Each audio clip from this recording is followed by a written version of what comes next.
Greetings Exiles and welcome to another build guide video, which is not a full guide yet and not a full build yet, because I've been playing around with this build which started from a crazy idea of just having as many bladefalls as possible and then having as many blade blasts explode as possible. Like, just a crazy idea. I just wanted to have a full screen zero visibility build. And then I actually noticed, wow, this build has potential.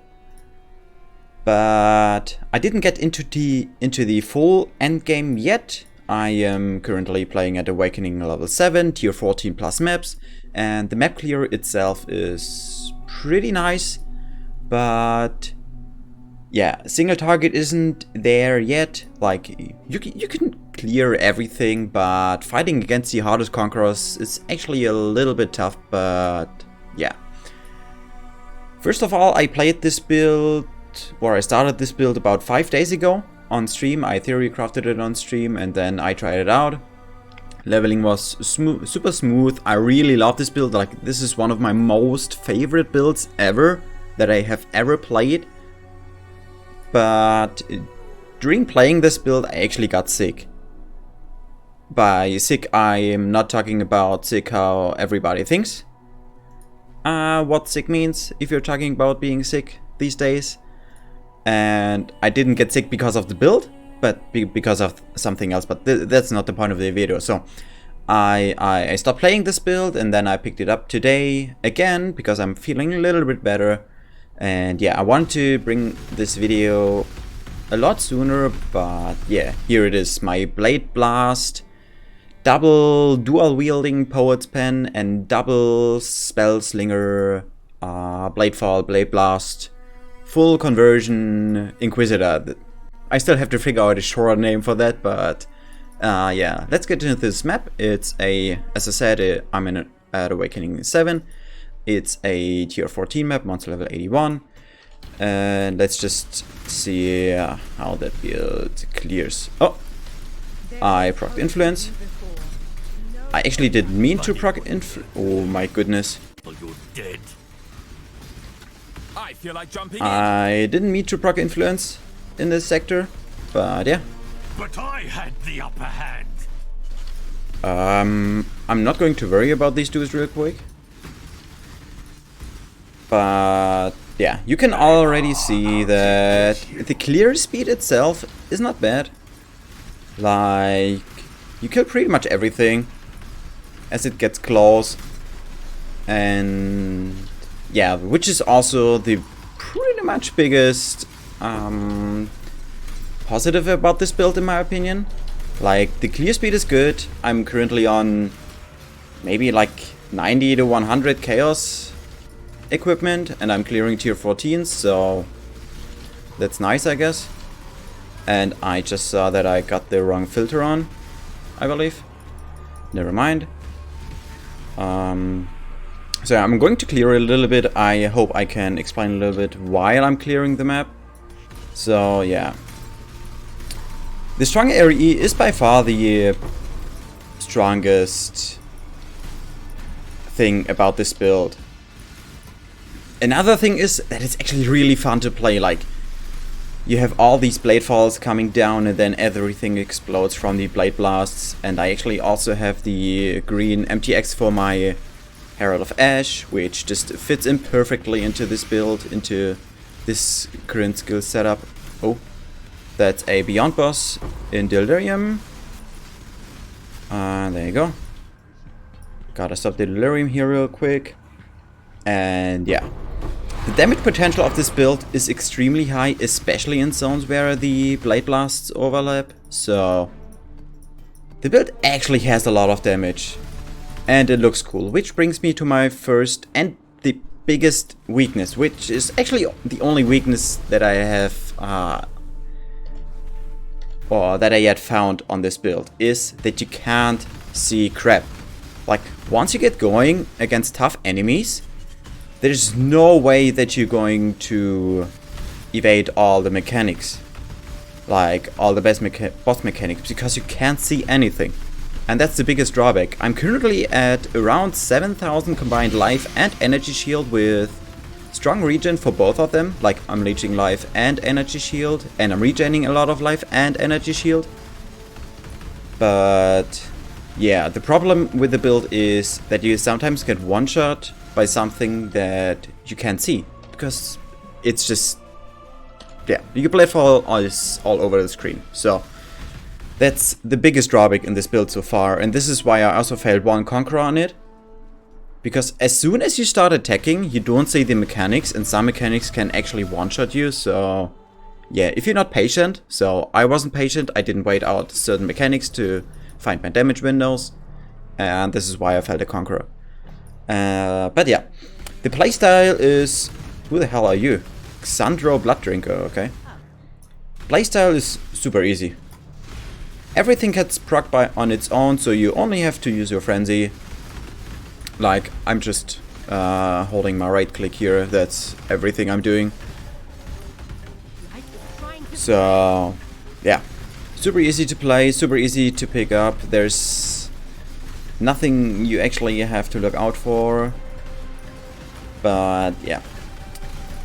Let's talk about leveling a little bit, how I leveled up this character. So I don't recommend this character as a League starter build, like without any investment, because I didn't try it without any investment.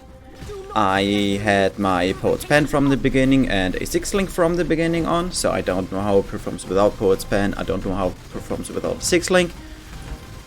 But yeah, I believe it works quite well. So during leveling I went for Orb of Storms, and then on level 12 I went for Stormbrand, just my usual leveling setup for any spell skill. And then on level 28, once you get your Bladefalls, I swapped to my current setup, like pretty much everything as it is right now. And I'm going to loot this map after this video. As I said, leveling, Orb of Storms into Stormbrand. And then at level 28 you can go for the full setup, which I'm going to talk in a little bit. As far as leveling tree goes, I went for these strong Templar nodes first. Then I went straight up here for the mana reservation. Then I went into Blast Radius for more AoE, because AoE is damage in this build, since all you want is all these Blade Blasts to overlap. A single Blade Blast doesn't deal that much damage, it clears all white enemies, but against bosses you want these to overlap to get maximum damage, so this is why we spec into this AoE and this AoE. After that I went into the Shadow crit area, and after that I picked up life, energy shield, damage, depending on what you needed. And this is what I ended up at level 89, currently level 89 on this character. I'm going to include the full tree, how I would plan it out within the PoE, but as I said, this is not a full planned build yet, and I'm still trying to figure out how to make it more viable in endgame. Either a lot more damage or a lot more defense to counter the fact that you can't see anything once you get going on this build. As far as Ascendancy Progression goes, I went for Sanctuary and Pious Path first, because of the utility. I didn't feel like I needed damage. Once I hit high tier maps, you really need Inevitable Judgment to deal meaningful damage, because we are fully converting into elemental damage. So Sanctuary, Pious Path, Righteous Providence, and then Inevitable Judgment.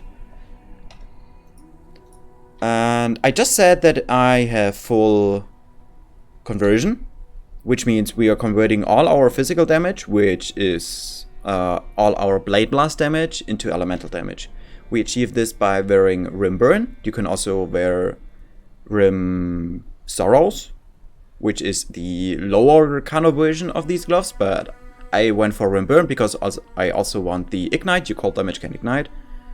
So we get 50% physical to cold conversion here, and then I'm using, where is it? Physical to lightning in my Blade Blast setup. So our Blade Blast is only cold, fire, and lightning damage. So only elemental damage, no physical damage anymore, so we can make the most of Inevitable Judgment. The rest of our gear is pretty easy. We got the dual wielding Poet's Pen, maximum attack speed, maximum implicit rolled Nothing too special going on here. When I bought those, they were like 30 chaos each with max rolled, so nothing to really worry about after about 1.5 weeks now into the league. But yeah, I don't want to go into breakpoints that much. I have within the PoE, I calculated breakpoints and such, but as long as you don't go crazy into anything which is attack speed or cooldown reduction, you don't have to worry about anything. Just follow the tree, get the gear as I have it, and then you are ready and good to go. In the bottom right down here where you can see my skills, at the left hand side you see the bladefalls, which are in my poet's pen, and you can see them proc twice every single time I proc my Spellslinger setups, which are these two. So this is kind of the breakpoint that you want to have. 2 Poet's Pen procs within 1 Spellslinger proc. Which also leads me to another really big weakness. I actually want to go back in here to show you something. So the other big weakness is that there's a high delay between attacking and dealing damage. That's because you can only explode blades with Blade Blast once they are in the ground. So your Bladefall has to fall down first to place the blades, and then you can explode them. So you essentially have to attack once to proc your first Poet's Pen and your first Spellslinger, which doesn't proc the Blade Blast yet with a lot of explosions. Then you attack a second time to proc the second Blade Blast, your second Bladefall in your Poet's Pen, and then you have to attack a third time to proc the third Bladefall and these 2 Spellslingers again. And once you attack the third time, you will see that the Blade Blast will then explode everything on the ground, and this is where all your damage comes from. So your damage, your big damage, comes only once you attacked for 3 times in a row, which can also kill you because damage delay, especially in Delirium, can kill you because monsters are fast, monsters are quick. So yeah. Self-casting would be a little bit smarter, I believe, but I wanted to go full lazy build, just hold one button and kill everything. So yeah, quick demonstration again. You will see that I have to attack 3 times, so 1, 2, and then 3. And then everything explodes. Let me show you again. Once I count to 3, you will see the explosions going off. This is the long delay I've been talking about. So 1, 2, 3, and then your damage comes in. 1, 2, 3. So there's always this delay when you're dealing damage, which can kill you. So if you want to play this build, keep an eye out for that. But I already talked too much. Let's go over the other gear real quick. Nothing too special going on. Life, cap your resistances, go for life and for energy shield on your gear. And crit multi on your amulet right here, but yeah, make sure your resistances are all kept to be nice and safe right here. And then I went for life and energy shield, so I got 7k in total combined. I am leeching energy shield from the energy shield leech. I am regenerating life from my ascendancy, from the consecrated ground. And I'm also regenerating a lot of energy shield also from the consecrated ground, from our ascendancy. So yeah, the dream would be to get a much better gear with a lot more energy shield on here. So you would, oh sorry, wrong button. So you would go for Mind Over Matter and Eldritch Battery. So you kind of have a double regen. So once you take damage, your life gets a hit and your energy shield gets a hit, and then you can regenerate these 2 values at the same time, instead of just regenerating your, or if you get hit for 1000 right now, I only can regen energy shield, and if I get hit for 6k, then I will most probably die, because I can't regenerate energy shield as fast as I could regen life and energy shield at the same time. Anointment, I went True Strike, just some crit and crit multi, relatively cheap, just 1 black oil. Black oil is like 6 chaos maybe, so nothing too special going on here. As far as flasks go, Bleed Flask with Life Bleed Flask with instant recovery. Every single life build should have this one. A Quicksilver Flask to be fast within maps. Then a Diamond Flask with immune to curses. Diamond Flask makes you crit a lot more. We are crit based, so that's really good. An Aziri's Promise, which grants us the Life Leech I've been talking about earlier. So we got Energy Leech and Life Leech within maps. And then also a Sinner Swallow Urn for the Onslaught. And I went for the movement speed down here. You can also go for crit if you want, or life regen. That fully depends on you, but I went for movement speed because I want this build to be just overall faster. Because you have to dodge a lot of things, because you don't have as much time to dodge. The only thing I want to go over now is actually skills, which is highly important, and I forgot about it earlier. This is our 6-link Blade Blast, linked with Physical to Lightning, Spellslinger, and increased area of effect. So let me do this like this. Blade Blast, Spellslinger, Fist to Lightning, increased area of effect. This is our main 4-link. And then I would suggest you go for... this way, Energy Leech as 5th link, and then Ally Focus as 6th link. We can take Ally Focus in here because our Bladefalls proc all elements. You can see our Bladefalls deal cold damage to chill and fire damage to ignite. Ignite is important for our Sinner Swallower. And we want to inflict elemental ailments because of Righteous Providence for an additional crit multi right here. In our 2 power spends we have Bladefall linked to Conk Effect and Spell Cascade. Spell Cascade just lets you spawn a lot more blades, which is our main damage. We want as many blades as possible. Conk Effect makes it so the blades fall a little bit closer to each other, so the overlap in the center where our mouse actually is... Oh my god, sound please. Okay, I deactivated my Spellslinger. So the center of where our mouse is actually the focus area of my Blade Blasts. This is why we go for Conk Effect in there. My Bladefalls actually deal quite some damage, but they're not our main damage. So yeah, same setup in this one and in this one.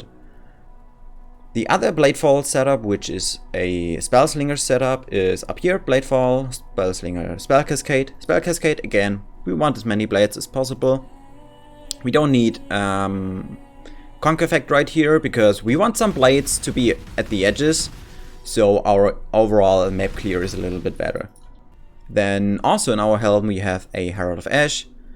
Herald of Ash is a big damage as well as a big clear speed boost, and it also looks really cool. So you want Herald of Ash. So it's damage, it looks cool, and it's map clear. Very nice.